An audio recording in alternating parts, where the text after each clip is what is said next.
ఈరోజు వచ్చేసి సేమియా చేయటానికి సగ్గుబియ్యం ఉడకబెడుతున్నానండి. ఒక పక్క సగ్గుబియ్యాన్ని చక్కగా నానబెట్టి తరువాత హాట్ వాటర్లో ఒక చుక్క నెయ్యి వేసి ఉడికించుకోవాలి బాగా.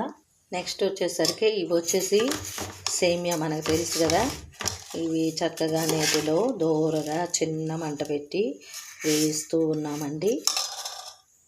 బాగా వేగనివ్వాలి, బ్రౌన్ కలర్ వచ్చేదాకా వేయించుకోండి. చాలా బాగుంటుంది స్వీటు.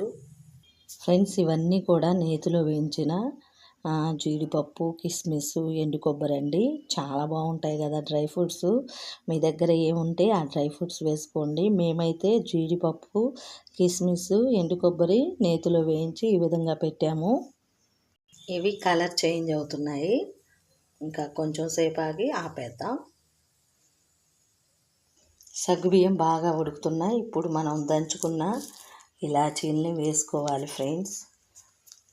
ఫ్లేవర్ కోసం ఒక 5 వేసాను నేను. నెక్స్ట్ మనం మరిగించుకున్న పాలని, సేమియాని యాడ్ చేసుకొని బాగా ఉడికించుకోవాలి. చివరిలో డ్రై ఫ్రూట్స్తో తీసుకుంటాం. సగ్గుబియ్యం బాగా వేగాయండి, సేమియా. ఫ్రెండ్స్, ఇందులో మేము సగ్గుబియ్యము అలాగే సేమియా వేసాం కదా, ఇలాచి కూడా కొంచెం సాల్ట్ వేసాను టేస్ట్ కోసం. ఇప్పుడు పంచదార, తర్వాత నెక్స్ట్ పాలను వేద్దాం. ఫ్రెండ్స్, ఎంతో టేస్టీగా యమ్మీగా ఉండే